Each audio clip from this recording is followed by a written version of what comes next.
নমস্কার, nursery and কৃষি বিজ্ঞান বিষয়ক চ্যানেলে সবাইকে স্বাগত।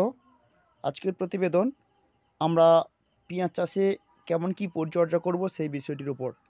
একটা অল্পসার প্রতিবেদনের মধ্যে আমরা সমস্ত কিছু জেনে নিতে পারবো। কিভাবে চারা গাছ বপন করব, তার প্রধান রোগ হিসেবে কিভাবে পাতা চোঁয়া রোগ বা ঝলসা রোগকে দমন করব, এরকম পূর্ণাঙ্গ স্বল্পসার ভিডিওতে আমরা পেয়ে যাব। তাই ভিডিওটি ভালো লাগলে অবশ্য লাইক, কমেন্ট ও শেয়ারের পাশাপাশি চ্যানেলটাকে সাবস্ক্রাইব করবেন। নিত্য নতুন নার্সারি এবং কৃষি বিজ্ঞান বিষয়ক প্রতিবেদন পেতে বেল আইকন বাজিয়ে আমাদের পাশে থাকবেন। যে কোনো নোটিফিকেশান খুব সহজে আপনারা পেয়ে যাবেন। এবারে বলি, প্রথমত আমরা পেঁয়াজ চাষের ক্ষেত্রে কোন সময়টা বেছে নেব। আমাদের কার্তিক অঘ্রাণ মাস পেঁয়াজ চারা বপনের অন্যতম সময়। এক্ষেত্রে আমরা যদি বালি মাটিতে বপন করি সেক্ষেত্রে লাঙল করে ধান চাষের মতো আমরা রুইয়ে দিতে পারি। আর যদি এঁটেল মাটিতে চাষ করি তাহলে রস থাকা কাদা মাটিতে আমরা অল্প করে মাটিতে শেকড়টা গেড়ে খড় ঢাকা দিতে পারি। তবে হ্যাঁ, আমাদের খেয়াল রাখতে হবে এই সময় আমাদের চারার প্রধান জাতগুলোকে কোনগুলো বাছা উচিত।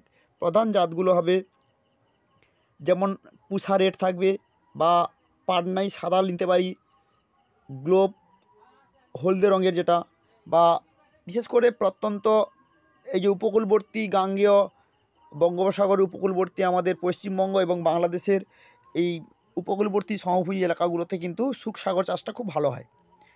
তাই আমরা এই শুকসাগরেও চাষ করতে পারি। এবার জানা যাক যে কিভাবে আমরা সার প্রয়োগ করব। প্রথমত আমরা চাপান সার দেবো। চাপান সার আমরা প্রথমত গোবর সার দেবো 5 টন। 1 একর প্রতি জায়গাতে আমরা দেবো 5 টন গোবর সার, এবং নাইট্রোজেন, ফসফেট ও পটাশ প্রায় সমান অনুপাতে থাকবে।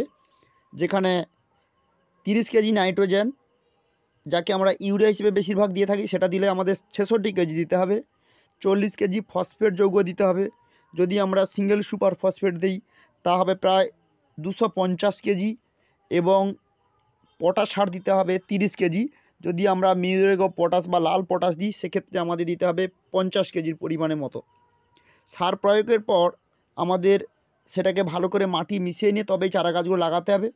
চারা গাছগুলোর দূরত্ব কেমন হবে, এক লাইন থেকে আরেক লাইন সেটা 6 ইঞ্চি থেকে 6 ইঞ্চি, অর্থাৎ আমরা যদি সেন্টিমিটার বলি তাহলে 15 সেন্টিমিটার। আবার যদি চারার পাশাপাশি চারাগুলো দূরত্ব হবে 4 ইঞ্চি বা 10 সেন্টিমিটার দূরত্বে। চারা বসানোর 21 দিন পর আমরা নিড়ানি দেবো, তার সঙ্গে চাপান সারটাও দেবো। একর প্রতি 15 কেজি নাইট্রোজেন, 15 কেজি পটাশ দেবো।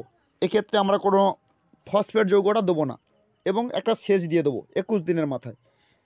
চারা বসানোর 40 থেকে 42 বা 45 দিন পর্যন্ত সময়ে আমরা হালকা নিড়ানি দিয়ে দেবো, এবং সেক্ষেত্রেও চাপান সার দেবো একর প্রতি 15 কেজি নাইট্রোজেন এবং 15 কেজি পটাশ সার।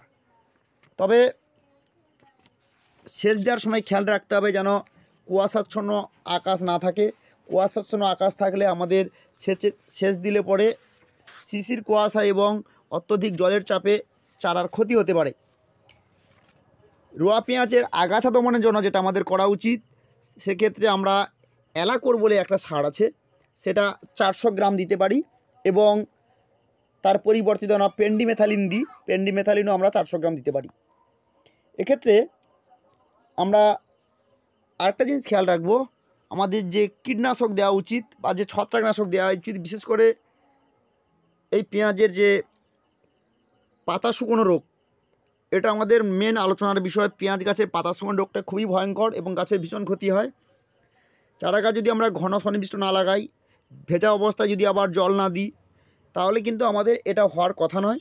তবুও আমরা খেয়াল রাখবো, আমরা কীটনাশকের হিসেবে যদি আমাদের খুব বড় বাগান হয় তাহলে অ্যালিকা এবং অ্যাসিভেট এই দুটোকে মিশিয়ে আমরা দিতে পারি, 2 ml পার লিটার জলে মিশিয়ে দিতে পারি।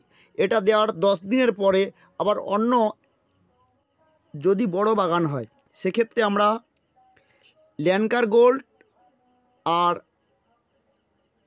ইমিডো ক্লোরোফিটের যেটা আছে ওটাকে আমরা দিতে পারি।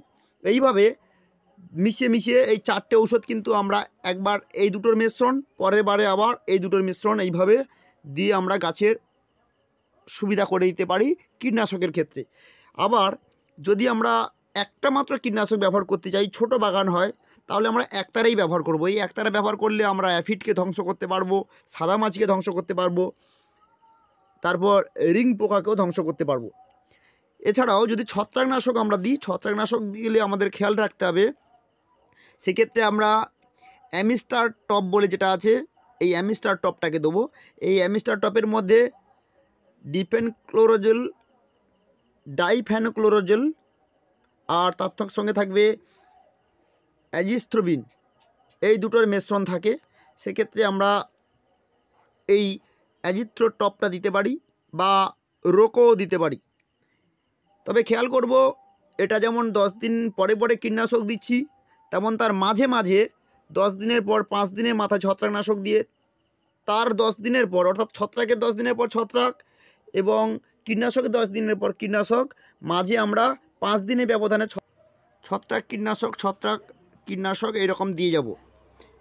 আর তবে একটা জিনিস খেয়াল রাখবো, যে পেঁয়াজের যখন শুকনো ভাব আসবে, সেটা যদি 90 দিনেরই ফসল, যদি 70 দিনের পর আমরা এই ডগা শুকনো ভাব দেখি, তাহলে সেক্ষেত্রে আমরা কোনোরূপ ভয় পাবো না বা কোনোরূপ আশঙ্কা করব না। কারণ এই যে ডাটা পচাগুলো বা ডাটা শুকনো দেখছি, এটা কিন্তু 70 দিনের পর। সেক্ষেত্রে দেখা যাবে যে পাতার যে মেন বৃন্ত, সমস্ত পাতার যে বৃন্ত অর্থাৎ কন্দমূলের উপরে যে অংশটা, সেই বিটব অংশটাতে কিন্তু পুরো গাছটা শুকিয়ে যাওয়ার পরেই পেঁয়াজটা বলবন্ত হয়।